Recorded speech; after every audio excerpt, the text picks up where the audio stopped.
Production 3 étoiles présente. Tu feras montage, imbécile. Ok, bon, mais d'accord. Chez Production 3 étoiles, moi c'est Ismaël et lui c'est Mathieu. Salut. Nous sommes présentement ici pour discuter du nouveau film qui est sorti au cinéma, qui est Captain America Civil Wars.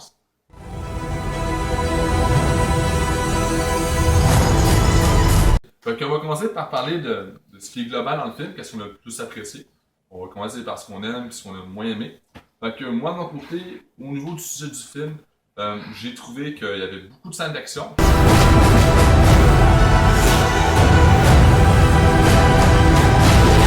C'est sûr qu'au début, c'était un petit peu... je dirais que je trouvais que la vitesse d'image était un petit peu trop rapide. Il y avait beaucoup de scènes d'action, puis c'était un petit peu saccadé, je trouvais.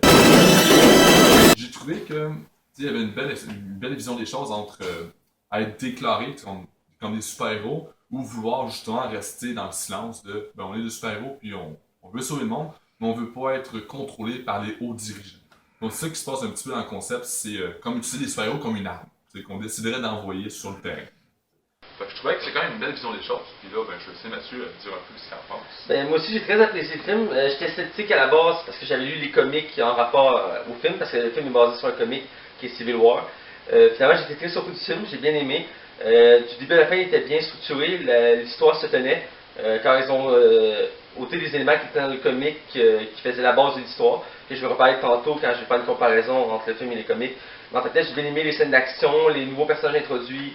Le déroulement de l'histoire en tant que tel, c'était vraiment très intéressant. J'ai pas vraiment trouvé de lacunes vraiment importantes dans le film. Mon commentaire global, c'était très bon. Je t'inviterai à parler du déroulement du film. L'histoire, comment tu l'as trouvé Moi, personnellement, j'ai trouvé que l'histoire, au niveau de la façon qu'ils ont amené le sujet, je trouvais que ça touchait pas beaucoup le grand public. Au niveau du déroulement, on voyait pas vraiment de commentaires des citoyens sur ce qu'ils en pensaient. Là-dedans, ce que je trouvais cool dans le concept, c'était qu'il apportait quand même le côté danger de la société. Dans justement Captain America contre Civil Wars, je trouve qu'ils ont un petit peu raté le côté danger, mis à part au début où la fille avait essayé de sauver une personne, Captain America justement, puis là, ils ont fait exploser un bâtiment. Donc, ça fait comme, oups, les super-héros sont dangereux. Je te laisse comment ça s'est passé. Le déroulement du film, dès le début, on rentre dans l'action, on voit tout de suite que, je veux dire, l'univers est très bien intégré. La suite, d'abord, c'est une suite directe de Captain America 2 et de Avengers Age of Ultron. On le voit tout de suite avec le début, avec le méchant Crossbone, qui est un méchant secondaire du deuxième Captain America. Il est très bien introduit, l'action apporte bien. On sent vraiment l'atmosphère des Avengers. Les héros doivent être sous le contrôle de l'ONU, sinon ils ne peuvent pas faire leur métier. Ça crée une distension, les deux camps qui se forment, Captain America contre Iron Man. Il y aura des conséquences. Les nouveaux personnages comme la Panthère Noire ou Spider-Man sont très bien introduits. La Panthère Noire, la première qu'on voit dans le film, c'est la Panthère Noire qui est introduite. Est introduite de la manière de l'ONU avec la loi qu'ils veulent mettre en vigueur. On voit les premiers membres du pays, du Wakanda qui viennent, dont la Panthère Noire. Rapidement, la Panthère Noire est obligée d'embarquer dans l'histoire et se battre dans un camp parce que, dans le fond, elle veut venger la mort de son père. C'est brièvement mis dans l'histoire. Sinon, Spider-Man, on le voit brièvement pendant une séquence du film, pendant la bataille centrale, vers la fin du film. Iron Man va le chercher, il l'introduit dans l'univers, il est très bien introduit. Je dirais que dans les trois Spider-Man qu'on a vus dans les dernières années, je trouve que c'est le plus fidèle des trois. Vous avez un bras en métal, mais c'est génial ça! En termes de personnages, d'humour qui apportent, de façon d'interaction avec les autres personnages, tout le long on le trouve drôle, on le trouve vraiment... il fit bien dans l'univers. Sinon, le méchant principal du film qui cause un peu le conflit, qui est le Baron Zemo, dans l'univers des comics, c'est un méchant de Captain America vraiment plus dark que dans les films. Dans le fond, c'est un personnage de la Deuxième Guerre mondiale, un général qui va suivre Captain America jusqu'au présent. Là-dedans, c'est juste un survivant de Sokovie qui veut se créer la merde parce qu'il veut que les héros meurent parce qu'il les aime pas. La façon qu'il introduit, c'est quand même un personnage intéressant. Le fait que l'ennemi vraiment peu développé pour mettre la place sur la place des super-héros, j'ai vraiment aimé ça.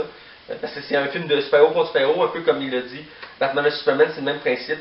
C'est pas pour rien que les deux films sont sortis dans un intervalle assez rapproché. C'est des concepts similaires, c'est des héros qui s'affrontent, c'est un concept hors du commun dans l'univers des comics. J'ai beaucoup aimé ça. La bataille centrale où les héros doivent s'affronter, j'ai trouvé que c'est vraiment une des meilleures batailles de tous les films de super-héros que j'ai vus. C'était bien réalisé. Chaque personnage avait sa place, il y avait son moment. J'ai bien aimé le passage de l'homme-fourmi à Giant Man. J'attendais beaucoup de ça, parce qu'on ne voyait pas dans son film à la base. J'ai beaucoup aimé ça. Je dirais que globalement, c'est sur la bataille centrale, c'était magnifique. J'aime quand même aller avec la fin du film. Là. Ben, moi, juste pour revenir un petit peu à la bataille centrale, ben, c'est sûr que j'ai trouvé ça assez le fun parce que oui, ça se battait bien. C'est sûr qu'il y a quelques moments où j'ai trouvé que bon, ça a l'air d'être un peu comme jouer un petit peu dehors, tu sais, parfois, Ouais. tape-moi pas trop fort, tu sais, des commentaires comme ça qui se passent, tu sais. Puis là, c'est comme bon, ça a l'air moitié sérieux, tu sais, comme Iron Man, il est vraiment sérieux contre Captain America, mais toutes les autres, on dirait qu'ils se battaient un petit peu comme bon.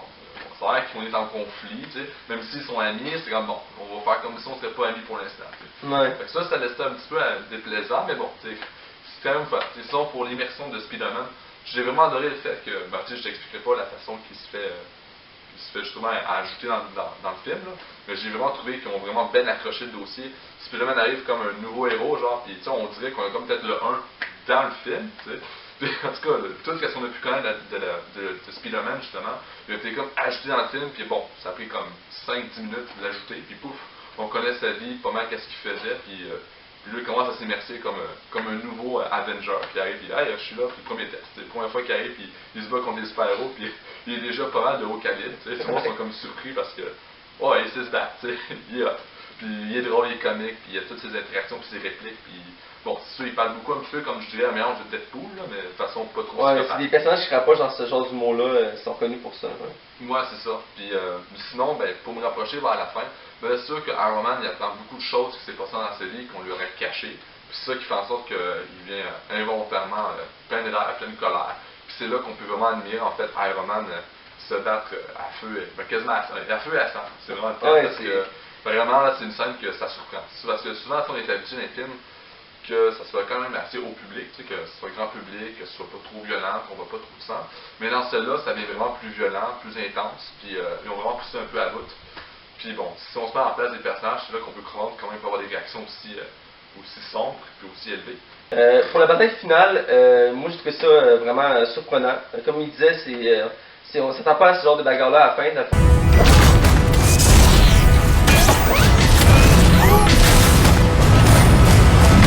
Puis il laisse là qu'il y a une rage incontrôlable. Puis c'est là qu'on voit vraiment les caractères des deux personnages principaux, Captain America et Iron Man, vraiment se confronter. Il y a comme plus de sentiments, c'est vraiment de la rage profonde. Mais ajouter aussi avec le d'hiver qui fait partie de la bagarre finale. La fin est déchirante. On voit qu'il y a une séparation de leur amitié entre les deux. Le film finit vraiment comme, je pourrais dire, quand même assez sec.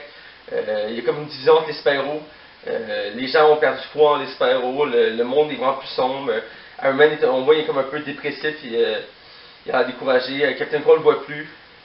Ça finit vraiment sur une note vraiment sombre.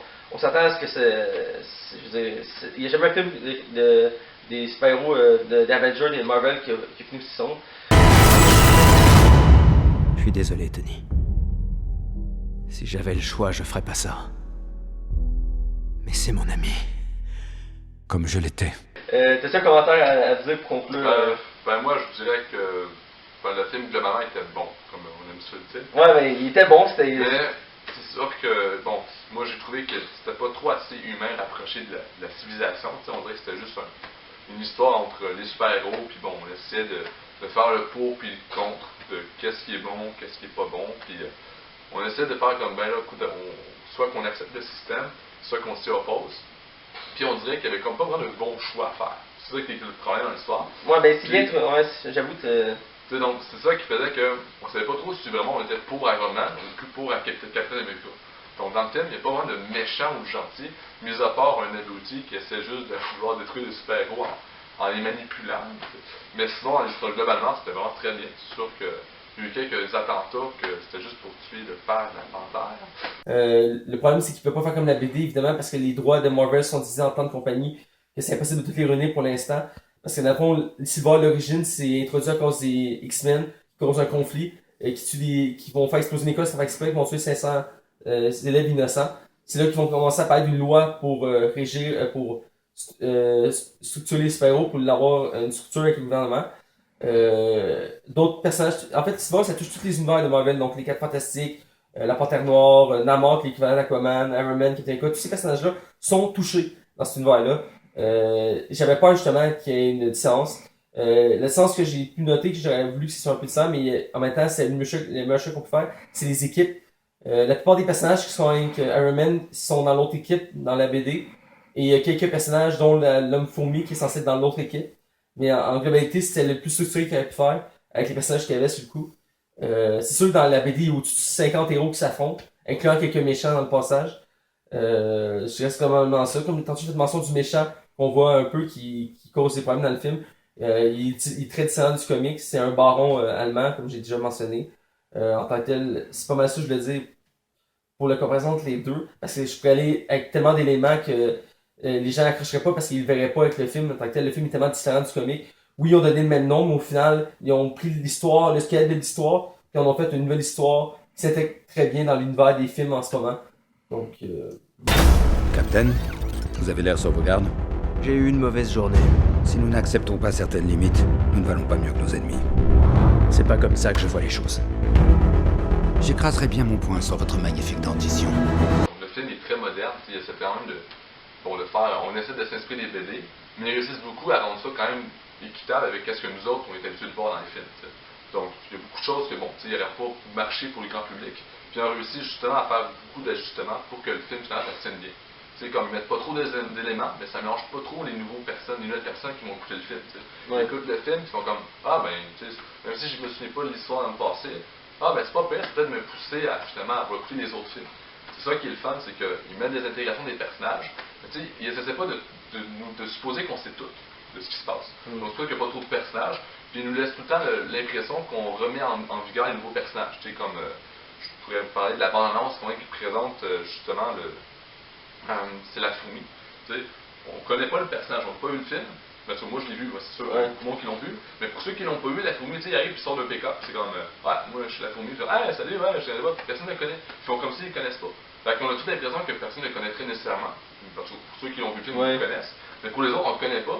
Puis c'est ça qui est le fun, c'est qu'à chaque fois qu'on écoute le film, on a l'impression de redécouvrir les personnages. Puis c'est ça qui est le fun. À chaque fois, on est comme, ah, là c'est son moment.